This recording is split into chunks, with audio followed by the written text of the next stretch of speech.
Okay, well, as Lynn said, this evening we're continuing in our series in Paul's letter to the Galatians. This morning we looked at the first half of Paul's testimony of how the Lord had been at work in his life. And we saw how Paul described to the church in Galatia how he had been brought from extreme Pharisaic religion, righteousness by the law, and there was no one like Paul. He was the top Pharisee, Mr. Righteousness by my own works, number one. And we saw how the Lord chose to use a man like that in his conversion then to proclaim the gospel of grace alone, salvation by the righteousness of Christ alone. And we looked this morning at how the Lord had prepared Paul for that work providentially from what Paul describes as being his mother's womb, from day one of Paul's very existence, from his being conceived as a baby, that the Lord was at work preparing Paul, that he was born by no accident into the tribe of Benjamin, that he was born in Tarsus, that he was born and made a Roman citizen, which opened doors for him for the gospel, that he was raised in Jerusalem and learnt all about the Old Testament, although he didn't have a right understanding of it until he came to know Jesus. We saw how the Lord used all of those things in Paul's life to prepare him before Paul even came to know the Lord for ministry. And then we explained as an application of that each one of us in this church has been prepared providentially for our own unique way to serve the Lord, however that looks. Now, yeah, Paul's ministry was an amazing, unique ministry, but God is not more sovereign over Paul than he is over us.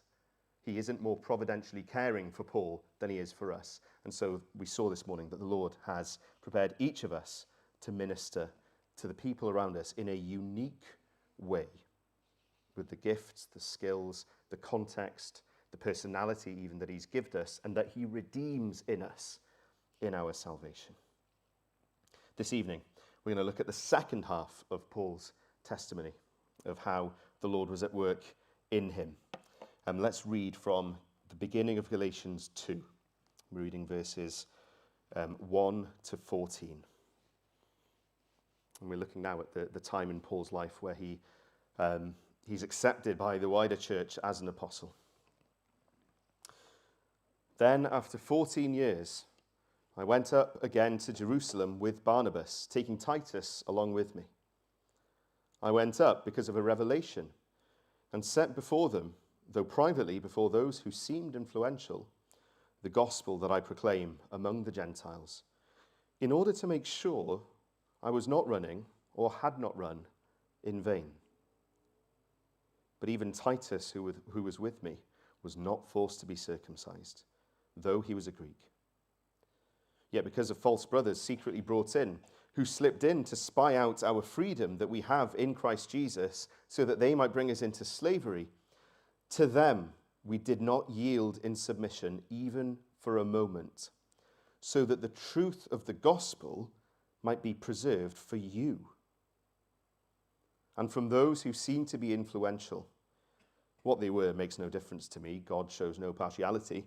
Those, I say, who seemed influential added nothing to me.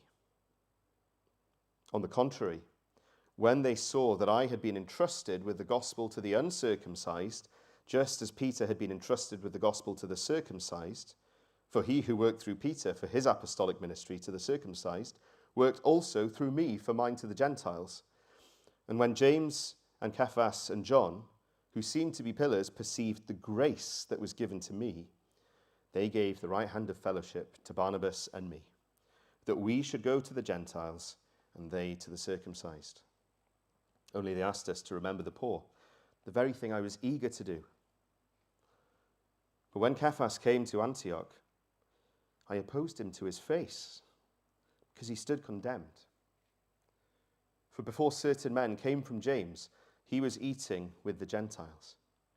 But when they came, he drew back and separated himself, fearing the circumcision party.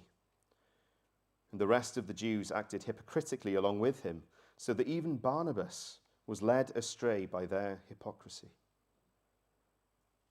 But when I saw that their conduct was not in step with the truth of the gospel, I said to Cephas before them all, if you, though a Jew, live like a Gentile and not like a Jew, how can you force the Gentiles to live like Jews? We thank and praise God for his word.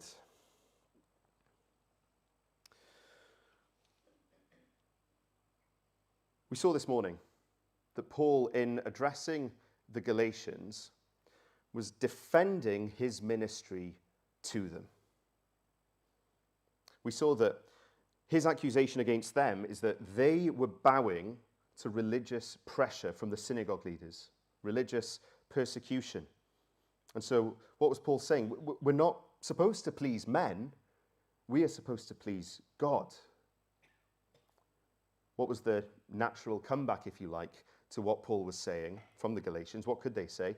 Well, you only want to serve and not bow to those leaders in Jerusalem. You want to please them. That's the message that you're pushing.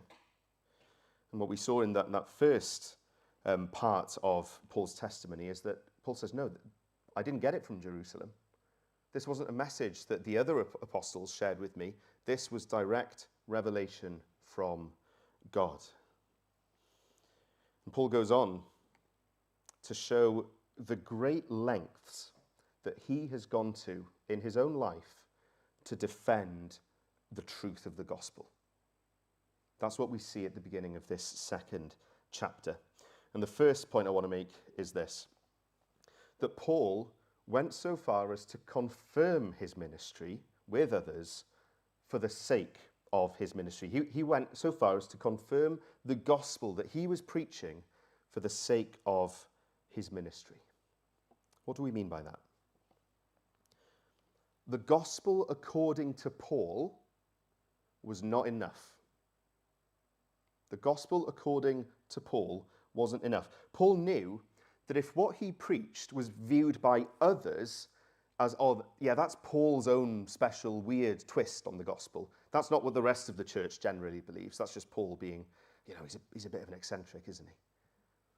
Paul knew that if people saw the gospel he preached as just his version of the gospel, that it would undermine his ministry. Where we see in verse 2, where Paul says that he wants to make sure he was not running or had not run in vain. That's not Paul doubting the gospel.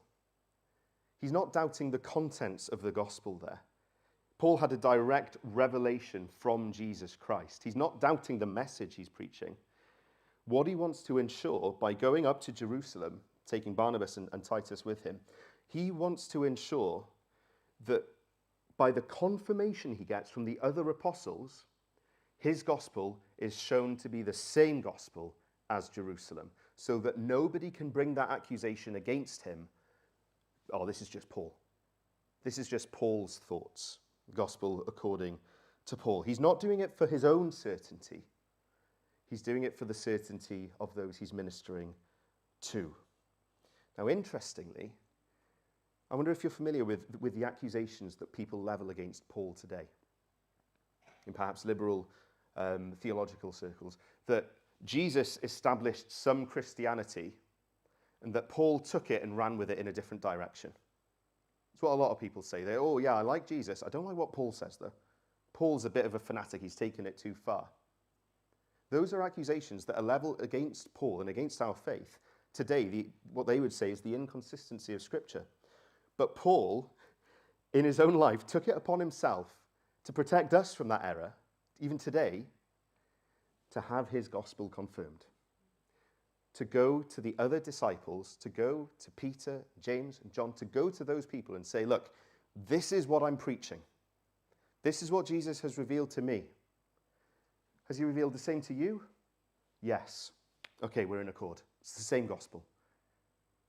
He's done that so that we can have certainty in Paul's ministry, that it is the true gospel. And there was a test case then to prove whether Paul's gospel of justification by faith alone, and not going under the Jewish law to continue to be justified, was that right? Well, who's the test case? Titus. What does he say in verse 3? But even Titus, who was with me, was not forced to be circumcised, though he was a Greek. So Titus, this Gentile guy, has gone with Paul to Jerusalem, to the heart of the mother church, if you like, in Jerusalem. And one of the apostles said, no, Titus does not need to be circumcised to be one of us. He is as in Christ as we are, though he's a Greek, because what has Jesus done? He has made one body out of two people. Like we said last week, the gospel isn't believe in Jesus and you get saved, and then you can become a Jew and follow the Jewish law to continue to be saved. That's not the gospel. Both Jew and Gentile are saved by faith in Jesus from first to last, all by grace. And Titus is his test case. There is fellowship here between the leaders in Jerusalem, between Paul and his motley crew. There's fellowship between them, because they believe in the same gospel, the same Saviour who is able to save both Jew and Gentile.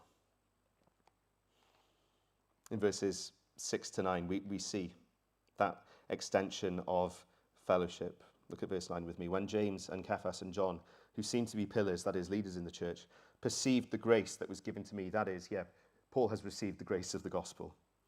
They gave the right hand of fellowship to Barnabas and me, that we should go to the Gentiles and they to the circumcised.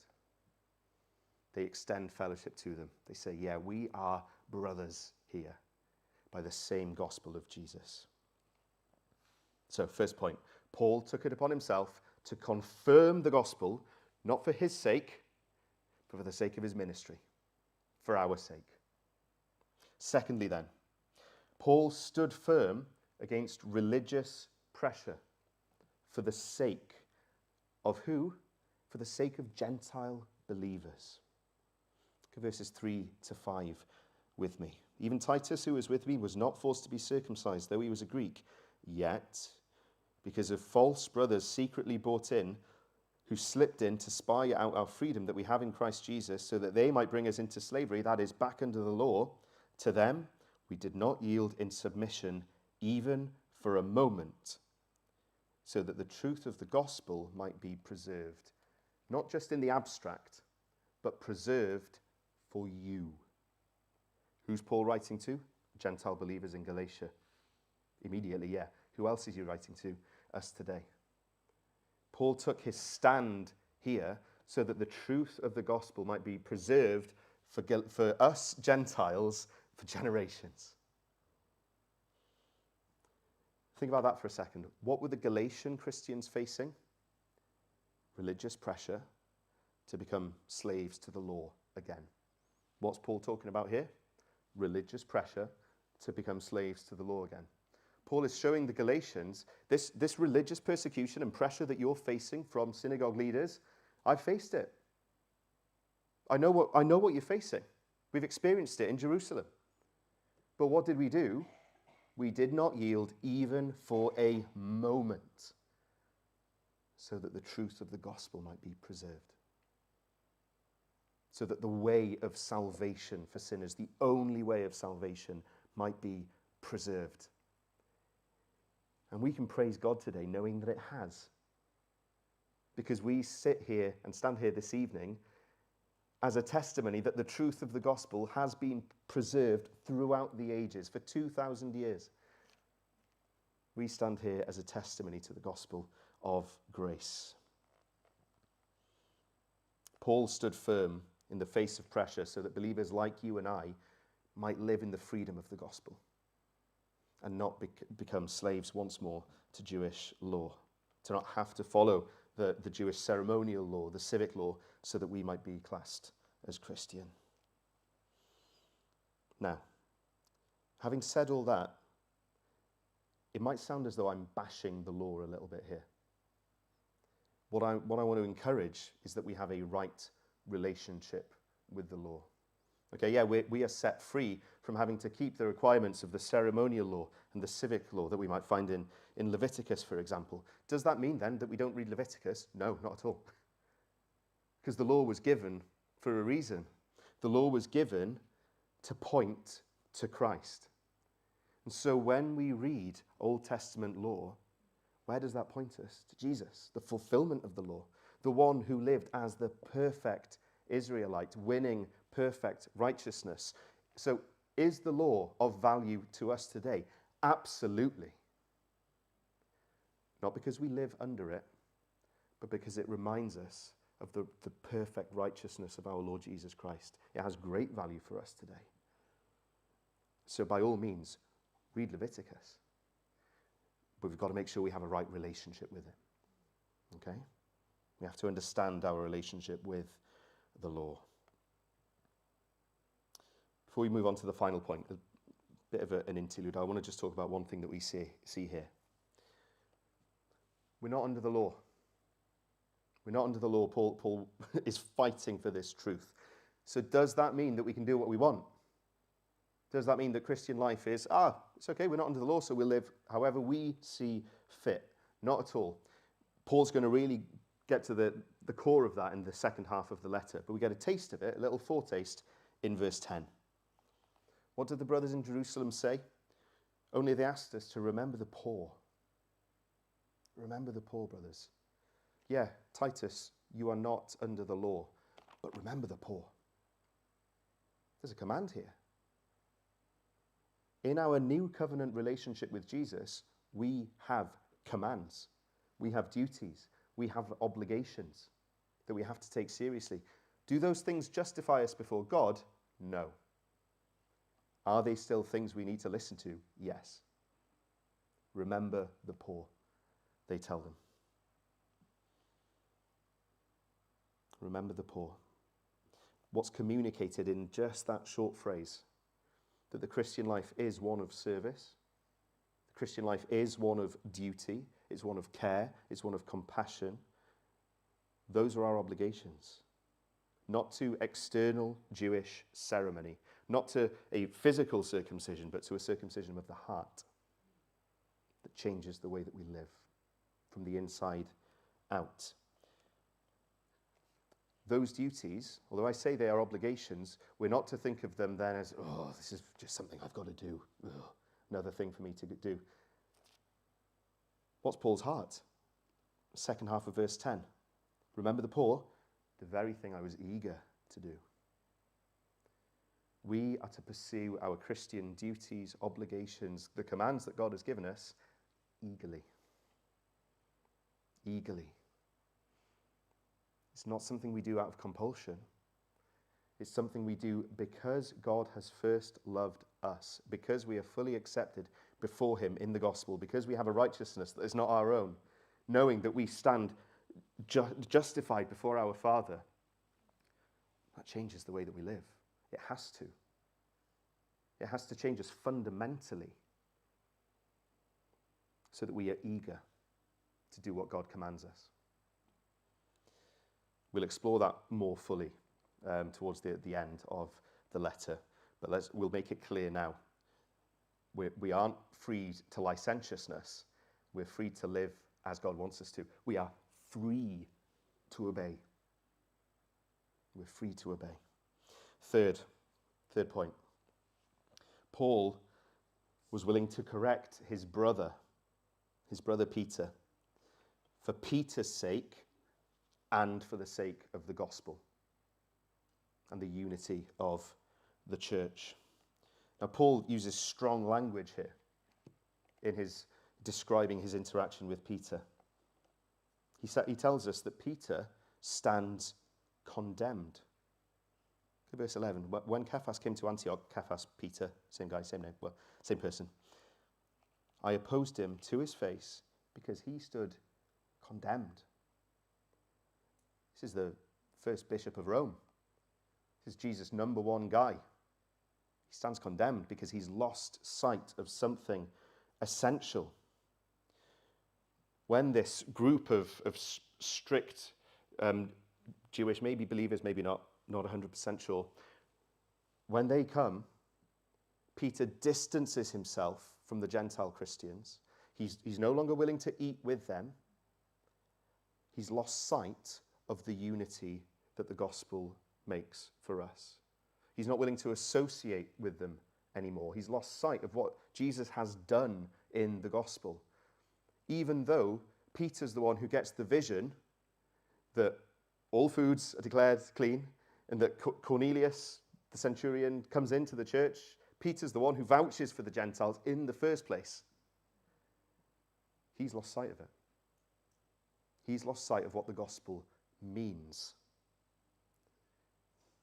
For us today, it's so important that we remember, every single one of us in this room, if we have placed our faith in Jesus Christ as our only way of salvation, we're not just friends that gather on a Sunday morning or a Sunday evening because we've got some hobby in common.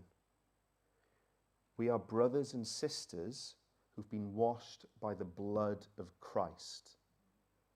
We have the same Holy Spirit dwelling in us as one another.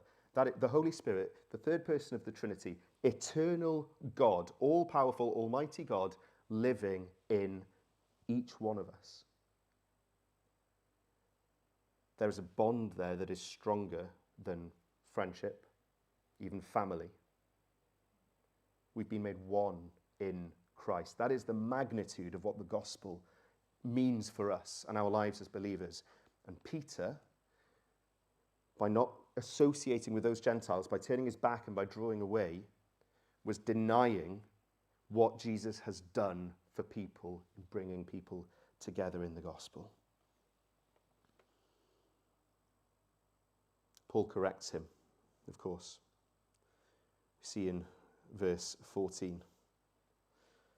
When I saw that their conduct was not in step with the truth of the gospel, I said to Cephas, to Peter, before them all, publicly, to his face, calling him out.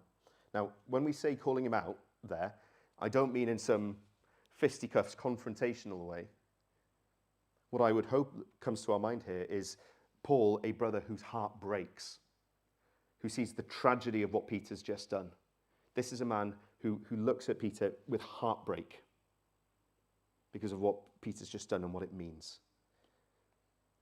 And he says, if you, though a Jew, live like a Gentile and not like a Jew, how can you force the Gentiles to live like Jews? What he's doing is he's reminding Peter here, until these guys came, you were living like a Gentile because you were eating with them.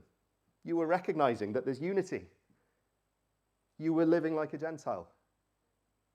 Though you were a Jew, yeah.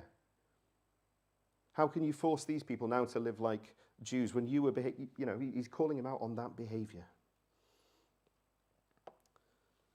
What was Peter communicating? That goes back to the whole issue of Galatians. If you want to be one of us, truly, you better become clean ceremonially. Because I can't eat with you because you're unclean Gentiles. That's what Peter's communicating. That if they want to become fully integrated into the life of that community of Jesus, well, they'd better become Jews. That's the whole point of Paul's letter to the Galatians. That's not how it works. I want to make 3 points of application to close this evening. Firstly, Rhiannon, if you'd go to the next slide. No one is immune to error. The moment that we think we've got it all sorted up here theologically and that we're going to be right on every single thing, the evil one has a field day. None of us are immune to error. Right, this is Peter, mighty Peter. This guy has raised the dead in Jesus' name. He's healed people in Jesus' name. This is the guy who preached on Pentecost and saw thousands of people come to Christ. Right, this is the guy. He's got it terribly wrong. And if he can get it terribly wrong, a guy who lived with Jesus and walked with him on the earth for 3 years, how much more should we be aware that we can get things wrong? None of us are immune to error. In particular, what kind of error are we talking about this evening? Error as regards our conduct being in light of the truth of the gospel. So the first challenge is this. Is there anything in the way that you live that communicates something about the gospel that isn't true? That's a big question. I need to think through the Ralph. But are there any groups of people that I'm unwilling to associate with? If there are, that's a huge issue. Are there any in the church, perhaps, that I think, oh, I hope they don't come over and talk to me today. I haven't got time today. I'm not in the right frame of mind for them today. That's a huge issue. Because we are one. We are one in the gospel. Nobody is immune to error. That means that we don't live with our lives in light of the truth of the gospel. Secondly then, no one is immune to being dragged into error. But Peter got it wrong. Who does he drag in with him then? Even Barnabas. Where is it? Second half of verse 13. So that even Barnabas was led astray by their hypocrisy. Barnabas, the guy who vouched for Paul, said, yeah, this guy really has become a believer. Barnabas, whose name means the son of encouragement. He got dragged in. He got dragged in as well to Peter's error. We've got to guard ourselves from being carried along with others just because of who they are. What should Barnabas have done? Recognized, yeah, Peter he's the rock, right? He's the guy. But if he gets it wrong, I do not follow. I do not follow even a leader in the church into error. Now we've got to realize again, none of us are immune to that. None of us are immune to error. None of us are immune to getting dragged in. We've got to watch our hearts. We've got to watch our minds. And finally then, no one is above correction. Here we have eccentric Paul, the almost the loose cannon, if you like, the apostle to the Gentiles, unique amongst the disciples of Christ in his ministry and what he contributed. Right, we've got this guy versus Peter, leader of the church in Jerusalem. And Paul is willing to correct Peter. He's willing to correct him. How does he do it? Not behind his back. He doesn't go around muttering to everyone else in the church, ooh, can you see what Peter's doing? To his face. And because in this case, Peter's sin is public, he corrects him publicly. Corrects him publicly. He practices what he teaches. Okay, in 1 Timothy 5:19-20, in talking about elders, and when things go wrong with elders, do not admit a charge against an elder, except on the evidence of 2 or 3 witnesses. As for those who persist in sin, rebuke them in the presence of all, so that the rest may stand in fear. Paul practices what he preaches. He rebukes Peter in love, to his face, in the presence of all, so that the rest might live in fear. Now, I want to specify what we mean by fear there. We shouldn't live in fear of rebuke. That's not what we're talking about. We shouldn't live in fear of rebuke. We live in the fear that even the leader can fall. So much more can I. Even Peter can fall. I need to be so reliant on Christ. I need to have my eyes fixed on the author and perfecter of my faith, day in, day out, so that I don't fall in the same way. It's not fear of rebuke here that Paul's talking about. It's fear of falling. And so, from that fear, holding on to Christ. We'll pray to finish before we turn to the Lord's Supper. Father, we come before you recognizing that none of us are immune to error. None of us are immune to being dragged into error, Lord. And none of us stand above correction. Lord, we pray, would you give us such humble hearts? Would you cause us to recognize, Lord, that this side of new creation, we are not going to get everything right? Would you cause us to be so willing to fall on our blame, Lord? Would you cause us to be so willing to confess our sin and our failings to one another? Would you cause us, Lord, to be ones who, if we are sinned against, that we would approach people and not gossip, but rather that we would approach recognizing that we are brothers and sisters called to live in the unity of the gospel. Father, we thank you that as we look back and see Paul's efforts for the preservation of the gospel and his ministry to the Gentiles, Lord, we thank you that even now, 2,000 years later, we have been blessed by that ministry to the Gentiles that is spread across the world, even to Wales, even today, so that we might know our Saviour, the Lord Jesus. Father, we thank you, and we ask that you would continue to be at work in our hearts and minds for the rest of this evening and this week. Amen. We're going to turn to the Lord's Supper